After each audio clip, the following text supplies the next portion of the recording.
జిల్లాలో పార్టీకి మంచి ఆదరణ లభిస్తోందంటున్న దుర్గేష్తో మా correspondent Pulendra face to face.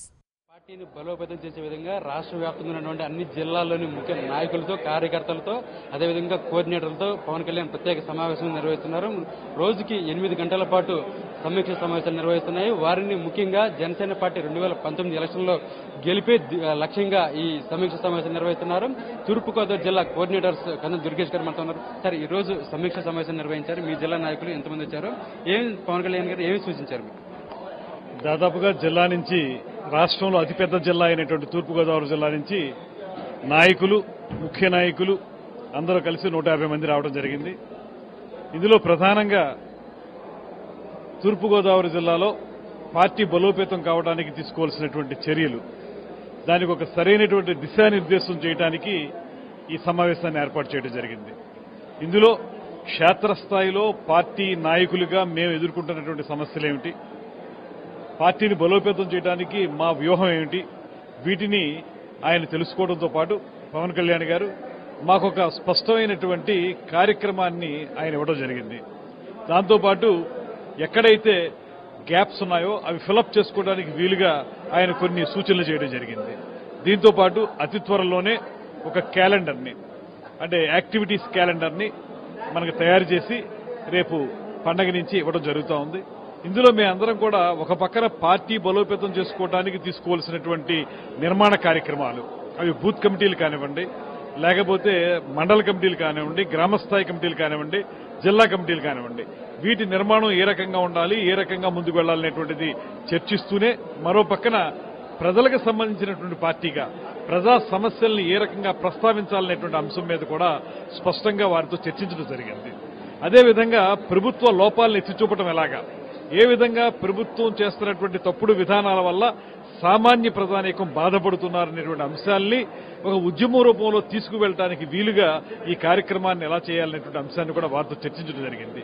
రేపొద్దున్న మనకు పండగ నుంచి ప్రారంభమయ్యేటువంటి ఈ కార్యాచరణలో, క్యాలెండర్ ఆఫ్ యాక్టివిటీస్ లో మేము ఒక పక్కన పార్టీని బలోపేతం చేసుకుంటూ, పార్టీని అతి త్వరలో జరిగేటువంటి ఎన్నికలకు సమాయత్తపరుచుకుంటూ, మరో పక్కన ఉద్యమ రూపంలో ప్రభుత్వ విధానాల్ని, లోపాలని ఎత్తిచూపటం, ఆ లోపాల మీద ఉద్యమం చేయడం అనేటువంటి కార్యక్రమాల్ని, అదేవిధంగా ముఖ్యమైనటువంటి అంశాలు ఏంటంటే ప్రజా సాధికారిత సర్వే అనేటువంటి ఒక బూటకపు విధానంతో ఈ రాష్ట్ర ప్రభుత్వం పెన్షన్లు ఇచ్చే విషయం కానివ్వండి, లేకపోతే రేషన్ కార్డులు ఇచ్చే విషయం కానివ్వండి, ఇళ్ల నిర్మాణం విషయంలో కానివ్వండి ఎంతో మోసం చేస్తూ ఉంది. 4,000 మంది అప్లై చేస్తే 40 మందికి కూడా ఇవ్వనటువంటి పరిస్థితులు ప్రతి గ్రామంలో కనబడతా ఉన్నాయి. ఇవాళ జరుగుతున్నటువంటి 2వ తారీఖు నుంచి ప్రారంభించబడినటువంటి జన్మభూమి మా భూమి మా ఊరు, ఇది చివరి విడత జన్మభూమి. ఈ కార్యక్రమంలో సైతం ఇప్పటి వరకు ఉన్నటువంటి అప్లికేషన్లో 1/4 కూడా వాళ్ళు కవర్ చేయలేకపోయారు. ఈ అంశాన్ని కూడా మేము దృష్టిలో పెట్టుకుని దీని మీద ఒక ఉద్యమం చేస్తే బాగుంటుందనేటువంటి ఆలోచన. ఎవరైతే జెన్యూన్ గా రావాల్సి ఉండి, ఒకప్పుడు శాచ్యురేషన్ కాన్సెప్ట్ తో నడిచినటువంటి ఈ రాష్ట్రంలో ఇవాళ ప్రజా సాధికారిత సర్వే అనేటువంటి సర్వే పేరుతోటి ఎవరికీ కూడా ఇవ్వకుండా నామమాత్రంగా 2-3 పెన్షన్లు ఇచ్చి, 2-3 రేషన్ కార్డులు ఇచ్చి, 2-3 ఇళ్లు నిర్మాణానికి ఇచ్చి ఇలాంటి కార్యక్రమం చేపడుతున్న నేపథ్యంలో ఎవరైతే ఇవన్నీ పొందలేకపోతున్నారో అర్హులైనటువంటి పేదలు, వారందరినీ సమీకరించి వారి ద్వారా ఉద్యమాన్ని చేపట్టడానికి వీలుగా కూడా మేము పవన్ కళ్యాణ్ గారితో విషయాల్ని చర్చించడం, చెప్పడం జరిగింది. వారు కూడా దీని మీద ఒక స్పష్టమైనటువంటి దిశానిర్దేశం ఇచ్చారు. దాన్ని తప్పనిసరిగా అమలు చేసి రేపు పండగ నుంచి చేపట్టబోయేటువంటి కార్యాచరణ ద్వారా ఈ రాష్ట్రంలో జనసేన పార్టీ యుద్ధానికి సమాయత్తం కావడం ఒక పక్కన, ఎన్నికలకు సమాయత్తం అవుతూ ఎన్నికల్లో విజయం సాధించే దిశలో ప్రయాణం చేయడం ఒక పక్కన, మరో పక్కన ప్రజలకు సంబంధించిన సమస్యల్ని పరిష్కరించడానికి అవసరమైన ఉద్యమాన్ని నిర్మించడం మరో పక్కన, ఇలాగ ముప్పేట దాడిగా ఈ రాష్ట్ర ప్రభుత్వం మీద వెళ్లడానికి ఇవాళ జనసేన పార్టీ సిద్ధమైంది. దానికి పవన్ కళ్యాణ్ కార్యకర్తలున్నా కూడా నియోజకవర్గాల్లో అభ్యర్థుల కేటాయింపు అనేది చాలా ఆలస్యంగా జరుగుతుంది. దీంతో కార్యకర్తలు అనేది కొంచెం డైలమాలో ఉన్నారు. ఎవరికి ఓటు వేయాలి, ఎవరు మా అభ్యర్థి అనేది, దీని మీద ఏమైనా క్లారిటీ ఇచ్చారా? దీని మీద కూడా స్పష్టమైనటువంటి అవగాహనతో ఉన్నారు పవన్ కళ్యాణ్ గారు.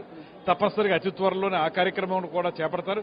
ఈ లోపల కూడా మనం ఏం మాట్లాడుకున్నామంటే ఒక సమన్వయంతో నియోజకవర్గంలో 5 ఉండొచ్చు, 6 ఉండొచ్చు, ఈ పార్టీలో మేము పోటీ చేయాలనే ఆలోచన ఉన్న వాళ్ళు అందరూ కలిసి ఒక సమన్వయంతో ముందుకు వెళ్లి ఈ కార్యక్రమాలు ఏవైతే చేపడుతున్నామో అన్ని కూడా కలిసి చేపట్టినట్లయితే జనతరంగం ఇవాళ అద్భుతమైనటువంటి విజయం సాధించింది. అదేవిధంగా జనబాట కార్యక్రమం, ఈ కార్యక్రమాల్ని మరింత ప్రజాబాహుళ్యంలోకి తీసుకెళ్ళడానికి అందరం కలిసి పనిచేయాలనేటువంటి సూచన కూడా వారు చేయడం జరిగింది. ఆ ప్రకారమే మేము అందరం కూడా ఎన్నిక అయ్యే వరకు కూడా